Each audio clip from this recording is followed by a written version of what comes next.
Hello, good morning. कैसे हैं guys? मैं फिर से आपके समक्ष डॉक्टर सुषमा रानी। और चलते हैं क्लास में। और क्लास में जाने से पहले रिवाइज करेंगे जो हमने लास्ट की क्लास में पढ़ा था। वो हम रिवाइज करेंगे। लास्ट की क्लास में जो हमने पढ़ा था बेसिक एजुकेशन। बेसिक एजुकेशन को हम पढ़ रहे थे। क्या बेसिक एजुकेशन क्या है, बेसिक एजुकेशन की क्या फ्रेमवर्क क्या था, किसने दिया, कौन उसके चेयरपर्सन थे, ये सब हमने लास्ट की क्लास में देखा। और उसकी करेक्टरिस्टिक्स क्या थी, क्या किस चीज़ पे फोकस किया गया था उसमें, जैसे कि 7 to 14 ईयर्स के कंपलसरी एजुकेशन उसमें की गई, 7 to 14 ईयर्स के स्टूडेंट्स के लिए। और उसमें क्राफ्ट को फोकस किया गया, ये सब हमने उसमें देखा। और कैसे उन्होंने प्राइमरी एजुकेशन पर फोकस किया गांधी जी ने, और कैसे ही उन्होंने जो बेसिक एजुकेशन को कितना लोगों ने पसंद किया, कितना एक्सेप्ट किया पेरेंट्स ने और सोसाइटी ने, वो सब हमने लास्ट की क्लास में देखा और पढ़ा। नेक्स्ट आज नेक्स्ट टॉपिक नेक्स्ट क्लास में आज का जो हमारा ये today's topic education after freedom university education commission. अब यहाँ पर ये कमीशन जो आया था, डेट नहीं लिखा, ये कमीशन था आपका 1948 में। ये जो कमीशन आया है आपका 1948 में, आफ्टर इंडिपेंडेंस या आफ्टर फ्रीडम। जब हम यहाँ पर अभी तक जितने भी हमने कमीशन या जितनी भी हमने पॉलिसीज को पढ़ा, वो थी आपकी बिफोर इंडिपेंडेंट। जब यहाँ पर आपके ब्रिटिशर्स रूल कर रहे थे, ब्रिटिश ही सारा accordingly, British company, east India company के अकॉर्डिंगली एजुकेशन चल रही थी। अकॉर्डिंगली वो यहाँ पर की सोसाइटी उनके अकॉर्डिंगली चल रही थी। तो अब यहाँ पर जब हम 1947 में हमें फ्रीडम मिली, तो अब हमें एक नई सिचुएशन थी। जितने भी हमारे इकोनॉमिक्स थे, जितने भी हमारे पॉलिटिशियन थे, जितने भी हमारे एजुकेशनिस्ट थे, उनके सामने एक ये था कि अब हमें अपने अकॉर्डिंगली इंडियन सोसाइटी की क्या नीड्स हैं, उसके अकॉर्डिंगली हमें एजुकेशन का सिस्टम बनाना था। तो वो यहाँ पर अभी आप यहाँ देखेंगे, जो अब सबसे पहले कमीशन आया यूनिवर्सिटी एजुकेशन कमीशन 1948 में, यस 48 में, जस्ट इंडिपेंडेंट जस्ट फ्रीडम के बाद। अब यहाँ देख लेते हैं, after attending independence the Indian government decided to make the country's education well planned and organise. The government started this work with university commission. यहाँ पर इन्होंने सबसे पहले, अब जब आप इंडिपेंडेंट हुए, तो अब आपको पता है, डिसाइड करना है कि आपको यहाँ पर मेक दी कंट्रीज एजुकेशन के लिए जो एक अच्छी एजुकेशन प्लान करनी है, एक संगठित ऑर्गेनाइज तरीके से इन्होंने किया। वेल प्लान्ड एंड ऑर्गेनाइज मतलब एक सिस्टमेटिक तरीके से ऑर्गेनाइज किया एजुकेशन को। The government started this work with university commission. अब सबसे पहले इन्होंने कहाँ से स्टार्ट की है? यूनिवर्सिटी कमीशन से। ये देखिए, जो कि ये हायर एजुकेशन में आपकी आएगी, हायर एजुकेशन, ठीक है। ये आपका यूनिवर्सिटी कमीशन है जो कि आपकी हायर एजुकेशन से रिलेटेड है। तो सबसे पहले यहाँ पर हायर एजुकेशन के लिए ये कमीशन आया। इस कमीशन आने के या इस कमीशन को प्रपोज करने के क्या रीज़न थे, यहाँ पर हम ये देखेंगे इसमें मेन रीज़न कौन कौन से थे।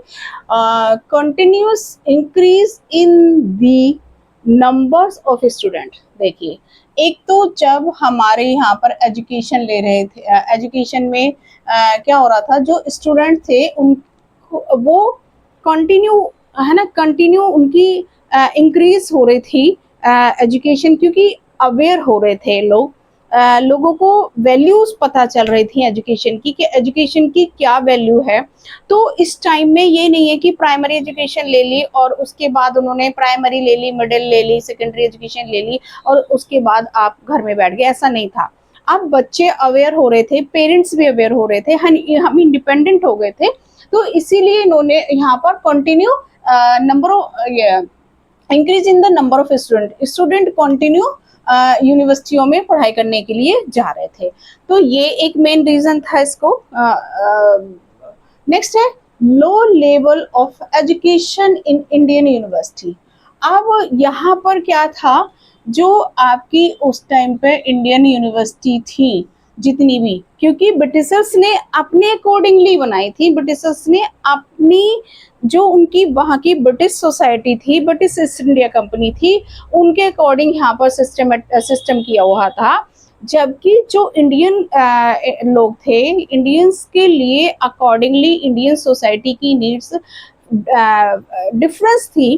तो यहाँ पर अब ये जो सोसाइटी थी उसकी नीड्स को फुलफिल नहीं कर रही थी, उसका जो लेवल था इंडियन यूनिवर्सिटीज का बहुत नीचे गिरा हुआ था, बहुत ही लो लेवल था। तो यहाँ पर एक ये मेन रीजन था। नेक्स्ट है dissatisfaction among the countryman and students. मतलब यहाँ पे एक तो मतलब कोई भी सेटिस्फाई नहीं था उस एजुकेशन से जो अंग्रेज यहाँ पर प्रोवाइड करा रहे थे, जो चाहे तो वो इंडियन सिटीजन्स थे, इंडियन जो भी और स्टूडेंट थे, वो कोई भी इस एजुकेशन से जो अंग्रेज प्रोवाइड करा रहे थे उससे सेटिस्फाई नहीं थे, बिकॉज वो उसमें सिर्फ और सिर्फ इंग्लिश और उनकी जो ब्रिटिश रूल्स थे उनको फॉलो करा रहे थे। नेक्स्ट रीजन था they were unable to fulfill the need of the country according to the new social economic and political condition of independent India। यहाँ देखिए ये क्या कह रहे हैं, they were unable fulfill, ये जो हमारी, अब यहाँ पर हम इंडिपेंडेंट हो गए, अब हमारी जो नीड थी हमारी सोसाइटी की वो डिफरेंट थी, वो हमें अपने अकॉर्डिंगली करनी थी, इंडियन सोसाइटी के अकॉर्डिंग, इंडियन कल्चर के अकॉर्डिंग।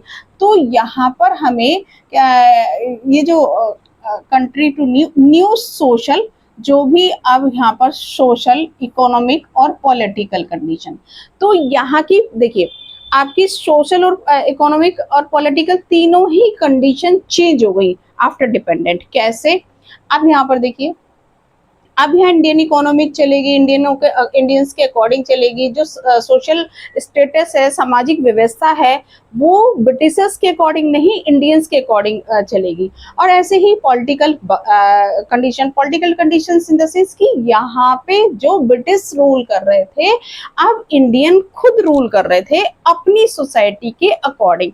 तो यहाँ पर पॉलिटिकल सिचुएशन भी चेंज हो गई।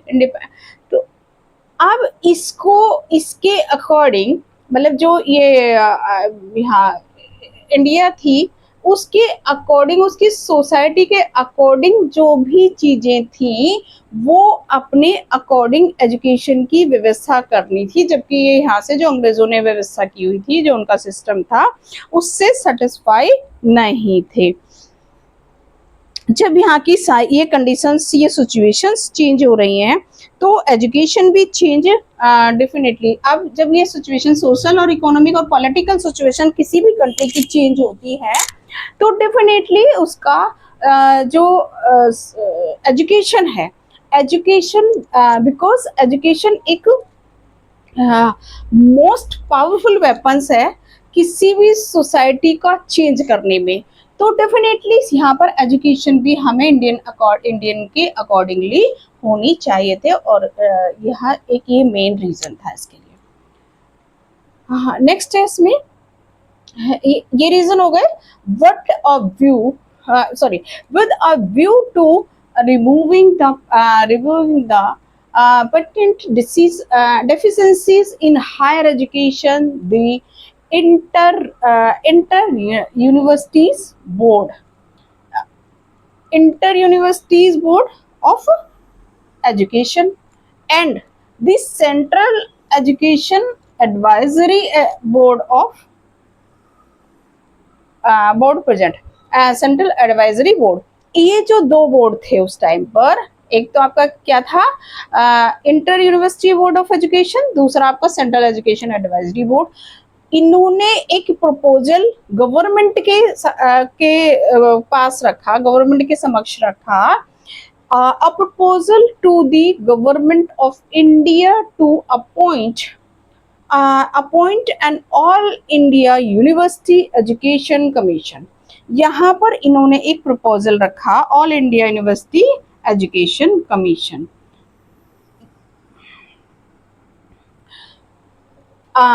ये जो गवर्नमेंट को, जो कि इंडियन गवर्नमेंट उस टाइम पे नई अपनी पॉलिसीज बना रही थी, नई सारी चीज़ें यहाँ पर अपने अकॉर्डिंग, इंडियन कल्चर के अकॉर्डिंग, इंडियन सोसाइटी के अकॉर्डिंग, इंडियन नीड्स के अकॉर्डिंग चीज़ें हो रही थी। तो वैसे ही यहाँ पर इन्होंने प्रपोजल रखा एजुकेशन के लिए, all India university education commission, जो कि भारतीय गवर्नमेंट, इंडियन गवर्नमेंट ने 4 नवंबर 1948, है ना, इसको the university education commission was appointed. ये आपका 4 नवंबर 1948 को अपॉइंट किया इंडियन गवर्नमेंट ने। It's chairman was doctor Sarvepalli Radhakrishnan. इसके जो चेयरपर्सन थे वो कौन थे? Doctor Sarvepalli Radhakrishnan. This commission is also known as the Radhakrishnan Commission after his name. ये जो कमीशन है आपका all India university education commission, इसको हम अदर नेम से, बिकॉज इसके जो चेयरपर्सन थे वो आपके डॉक्टर सर्वपल्ली राधाकृष्णन जी थे, इसीलिए इसको अदर नेम से भी जाना जाता है, कि इससे राधाकृष्णन कमीशन। अगर आपको यहाँ पर कोई जब क्वेश्चन आ जाता है कि आपका 1948 का जो कमीशन है वो किस नाम से जाना जाता है या किस नाम से जाना जाता है, तो आप इस कमीशन को राधा कृष्णन कमीशन भी लिख सकते हैं, तो भी ये राइट होगा। और आप इस कमीशन को all India university education commission भी लिख सकते हैं, तो भी ये यूनिवर्सिटी एजुकेशन कमीशन भी लिख सकते हैं, तो भी ये राइट ही होगा, है ना। और अगर इसका प्रपोजल कब आया, राइट क्वेश्चन आता है आपको कि जो आपका राधा कृष्णन कमीशन है वो कब, किस डेट में प्रपोजल हुआ, तो उस प्रपोजल उसका रखा गया, तो वो है आपका 4 नवंबर 1948। यहाँ से ये इस टाइप के क्वेश्चंस आ जाते हैं। इसका मेन रीजन था कि जो आप उस टाइम की बिफोर इंडिपेंडेंट जो एजुकेशन में, हायर एजुकेशन में फॉल्ट थे, उसकी रिव्यू के लिए अपॉइंट किया गया, उसको चेंज करने के लिए, अपनी इंडियन सोसाइटी के नीड्स के अकॉर्डिंग चेंज करने के लिए, जो हमारी इकोनॉमिक कंडीशन, सोशल कंडीशन और आपकी पॉलिटिकल कंडीशंस के अकॉर्डिंग एजुकेशन के सिस्टम को यहाँ पर अपनाया गया।